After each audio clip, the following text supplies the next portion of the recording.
Hello, good evening. I'm Melisa Idris. And I'm Sharaad, Kuttan. Welcome to Consider This. Now, today we're going to continue our three-part series on the government's economic and social plan known as Shared Prosperity Vision 2030 ahead of the tabling of Budget 2020 tomorrow. Now, joining us on the show, we have Nizam Mahshar, who is the CEO of the newly established think tank Institut Masa Depan Malaysia, or better known as MASA. They formulated the Shared Prosperity Vision 2030 policy in collaboration with the Ministry of Economic Affairs. So welcome to the show, Nizam. Thank you. Pleasure to have you here. My first thought when this document came out, Nizam, was essentially, I thought, well, first of all, who is MASA? Because, you are newly established, and I understand you are a strategic partner to the political party Bersatu.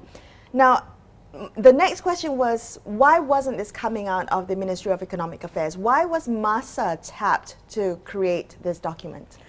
I think basically MASA is a group of researcher, policy people that we have been engaging with the government, and then we have been corresponding on issues, doing analysis, and I think we have engaged with the Prime Ministers and also the Tan Sri Muhyiddin Yassin as the President of Bersatu, and we raised all these issues and the concerns about the economic direction, the development policies of the country, and from there, I think the ideas of looking at the problem statements, some of the issues, we formulated this idea about shared prosperity, and we raised these ideas to the Prime Ministers. And from there on, I think the idea has put up into shape, and we have been asked to engage with many other parties, the component parties of Pakatan Harapan, the civil societies, the industry players, and also to analyze more of data, etc., that have come up with the kind of trajectory and what should be done with the country.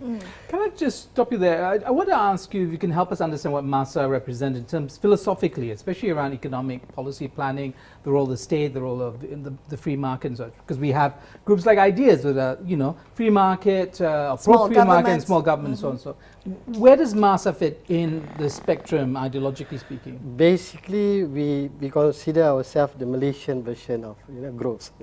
So I think what has been aspired in the guiding principles of shared prosperity itself, because these guiding principles of shared prosperity basically is views, the economic views, the political economy, the vision, the philosophy of various leaderships, and the concerns of Malaysians. So we are trying to find a kind of a win-win kind of formula that can be adapted to many leaderships of the country. So from there, I think we have, it's not about moving into socialism or neoliberalism, etc. I think something that can suit and provide solutions to the country. For instance, of course, there are discourse about the role of GLCs, for instance. So different political ideology would say different solutions towards it. Some says that GLC shouldn't be there, and you should divest, etc. But there are some unique roles that we have seen in many countries, in South Korea, in Singapore, etc. And this has also been the Malaysian experience in building the economy of the country. Right. I want to come back to something you said. So you said that in the creation of these guiding principles, you had presented a problem statement to the Pakatan Harapan government. In the diagnosis of the problem, talk us through the issues that SPV2030 was meant to address. What was the diagnosis of the problems from the perspective of MASA and also from the Pakatan Harapan government? I'll give you an example. One of the key issues prior to the election, and up until now, people still discussing about the issues, is cost of living.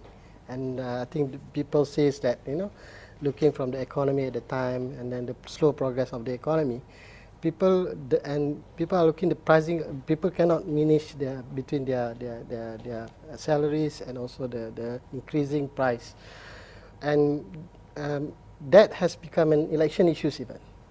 But afterwards, when people look from the pricing of goods issue alone, it don't actually solve the problem, and that issues continue to be there. But the actual problem from our analysis is actually the issues of income, the issues of the income of the people. We found out from the data, for instance, from the last, especially in the last 10 years, the last decade, 60% of the job creations are low-income jobs, which provide salary of 2,000 ringgit and below. And the question is why? Because, and of course, with the income of 2,000 ringgit and below, you cannot survive in this kind of economy. You know, the rising pricing of goods. So, why does that happen? It's because the job offering, the type of job that has been created, is low-skill jobs. And why has this happened? Because the economy itself is only providing low-skill businesses, low-skill jobs. So how do we attract the high-skilled jobs and therefore higher incomes? But I want to ask you this. Let's looking at your 15 guiding principles.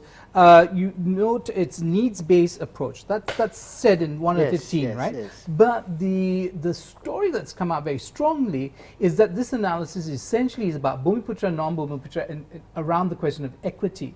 So why is it that the old narrative of Bumiputra versus non-Bumiputra, equity, has come to the forefront of the discussion of SPV? I think that is because that's the mind. That is basically what is in the mind of the Malaysian. You know, that discourse had been there before, and that has that is still central to the discourse within Malaysia.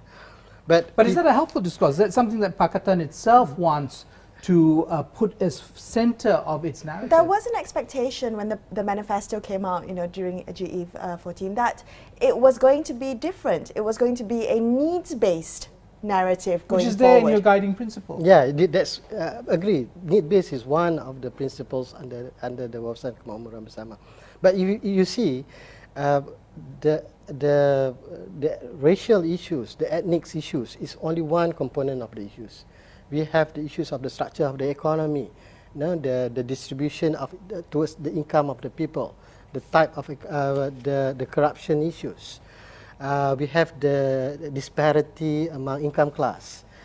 We have the disparity of the regions, and one of the components is the disparity or the gaps among the ethnics.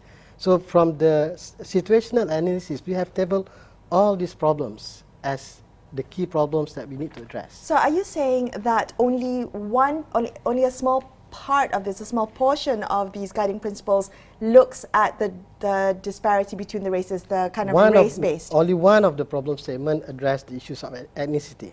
But we need to acknowledge the problem. The problem is still there. The growing disparity economically, from the income perspective, from the wealth perspective, from the jobs perspective, that the gap of disparity is still there. And it's not only between the Chinese and the Bumiputra.